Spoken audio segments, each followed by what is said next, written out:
Në skajin më verior të Europës, atje ku ngrica përpin tokën dhe ku stuhit shfryn me gjithë forcën e tyre mbi detrat e ftohtë, lindi një popull që historia nuk mundi kurrë ta harrojë. Vikingët, njerëzit e akullit, të mjegullës dhe të detit të trazuar, u shfaqën si një forcë brutale dhe njëkohësisht madhështore, në një botë ku mbijetesa ishte një artë dhe ku çdo hap i gabuar mund të kushtonte jetën. Fshatrat e vogla të Norvegjisë, Danimarkës dhe Suedisë ishin djepi i këtij populli të egër dhe krenar, ku fëmijët rriteshin duke dëgjuar kërcitjen e erës në çatit prej druri, ulërimat e ujqërve në pyjet e akulta dhe krismat e detit që godiste brigjet si një armik i përjetshëm. Toka ishte e varfër, dimri ishte i pamëshirshëm dhe asnjë njeri nuk shpëtonte pa u përballur me sfidat që vetë natyra u vinte përpara. Që fëmijë mësonin se forca nuk ishte thjesht prestizh apo lavdi, ishte shpëtim.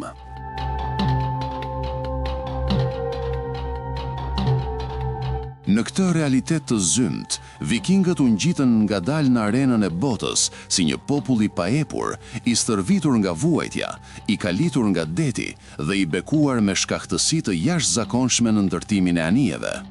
Drakarët e tyre të famshëm, të gjatë dhe të hollë, lundronin me shpejtësi të frikshme, duke u bërë zemra e fuqisë së tyre.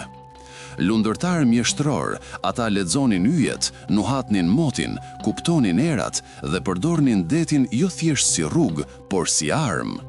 Ata zhvilluan një teknologji lundrimi aq të avancuar për kohën, sa profesorët e historisë moderne ende habiten se si mund të rëndonin me kaq saktësi në brigje mijëra kilometra larg, duke zhdukur çdo shenjë të prezencës së tyre, po aq shpejt sa ishin shfaqur.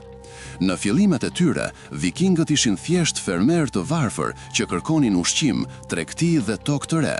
Por kur u përballën me manastiret luksoze të Anglisë dhe Irlandës, ku floriri, argjendi dhe pasuri të jashtëzakonshme ruheshin pa mbrojtje të fortë, ethja për plaçk dhe fuqia e tyre filluan të ndërthureshin.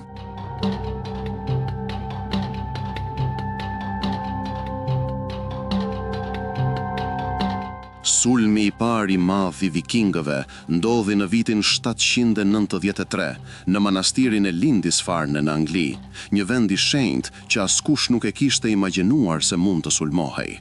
Por vikingët nuk njihnin të shenjtë e të pashkruara, ata njihnin vetëm forcën. Si hijet e ferrit, ata u shfaqën nga mjegulla, dogjën, grabitën, masakruan dhe u zhdukën. Lajmi i tmerrshëm u përhap me shpejtësi në të gjithë Evropën.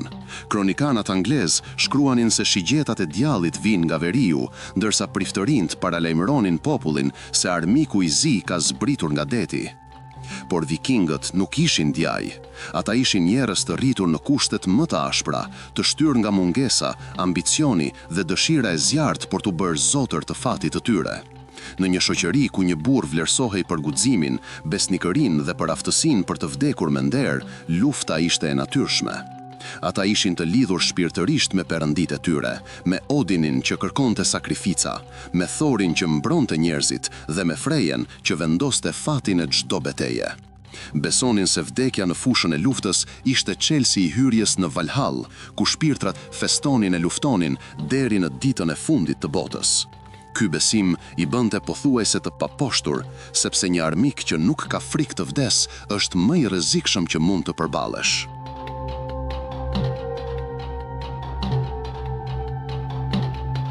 Por ndryshe nga imazhi barbar që u krijua në Europë, vikingët ishin edhe tregtar të shkëlqyer, eksplorator vizionar dhe diplomat të pazakontë. Në qytetet e Evropës lindore, ata vendosën rrugë tregtare, krijuan vendbanime, bashkëpunuan në fiset slave dhe ngritën qytete që më vonë u bën metropole të mëdha.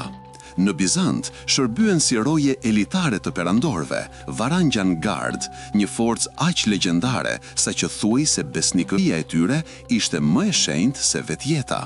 Në Atlantik, ata qenë të parët europian që zbuluan Islandën, e kthyen atë në një qendër të lullzuar kulturore, përparuan në Grenland dhe më vonë zbarkuan në Amerikën e Veriut, të cilën e quajtën Vinland. Kjo ndodhi rreth 500 vjet para Kolombit, një fakt që për shumë shekuj u shpërfill, derisa arkeologjia moderne ja doli të gjejë provat e padiskutueshme.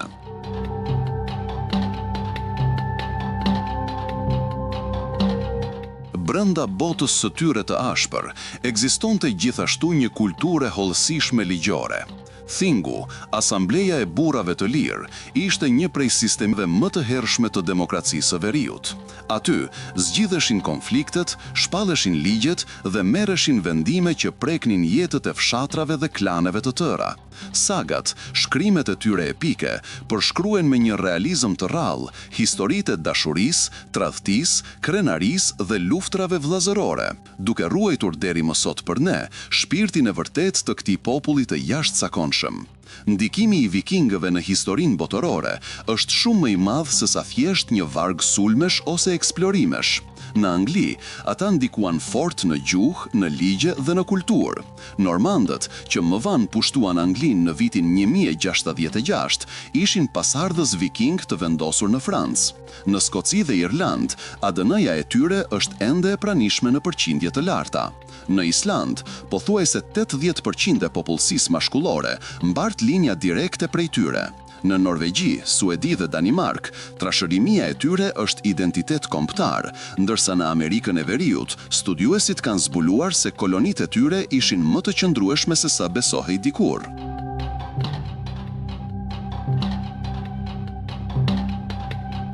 Por përtej të gjitha arritjeve të tyre, vikingët mbetën njerëz që jetoan me një këmbë në realitet dhe një në botën e miteve. Ata besonin se perëndit e tyre ecnin midis tyre, se shpirtrat e të vdekurve mund të ktheheshin, se mallkimet kishin fuqi dhe se njeriu nuk ishte kurrë i vetëm në këtë botë. Valhalla, fusha e lavdis, ku shpirtrat e luftëtarëve stërviteshin çdo ditë për betejën finale të Ragnarokut, nuk ishte thjesht një mit për ta, ishte mënyra se si e shifnin jetën, vdekjen dhe fatin. Besimi i tyre i jepte vlerë çdo fitoreje, rëndësi çdo beteje dhe nder çdo sakrifice. Fundi i epokës së vikingëve erdhi jo për shkak se humbën luftra, por sepse bota po ndryshonte. Krishtërimi u përhap në Skandinavi, mbretërit u bashkuan, ligjet u forcuan dhe udhëtimet e tyre të rrezikshme filluan të zbehen ndërsa qytetërimi perëndimor po hynte në etapa të reja. Por edhe kur ata ndryshuan besimin, kulturën dhe mënyrën e jetesës, trashëgimia e tyre nuk u zhduk. Përkundrazi, ajo u bë themeli mbi të cilin u ngritën popujt nordik modern.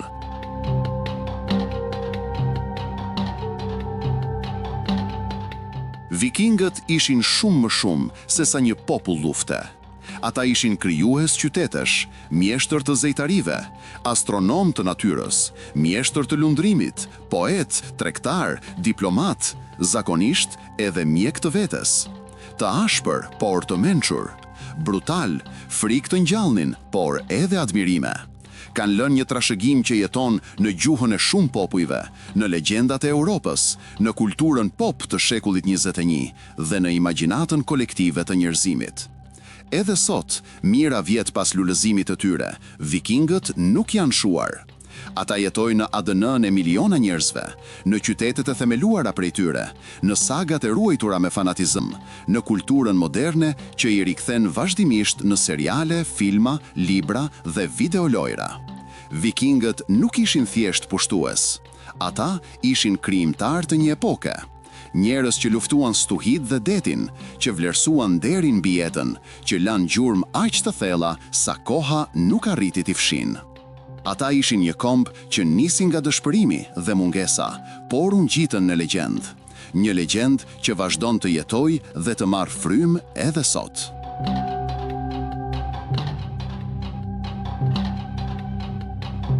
Sot, vikingët jetojnë në mënyra të panumërta.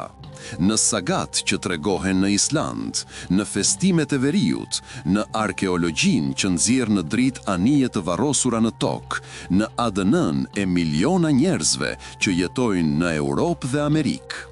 Ata jetojnë në ndjenjen e pavarësisë së popujve nordik, në dashurinë e tyre për natyrën, në shkahtësinë e tyre teknologjike, në vlerën e tyre për barazinë dhe drejtësinë. Bota i kujton vikingët si luftëtar të egër, por historia e vërtetë e tyre është shumë e thellë. Ata ishin pioner, inovator, udhëtar të paposhtur, bartës të një kulture që nuk u zhduk kurrë.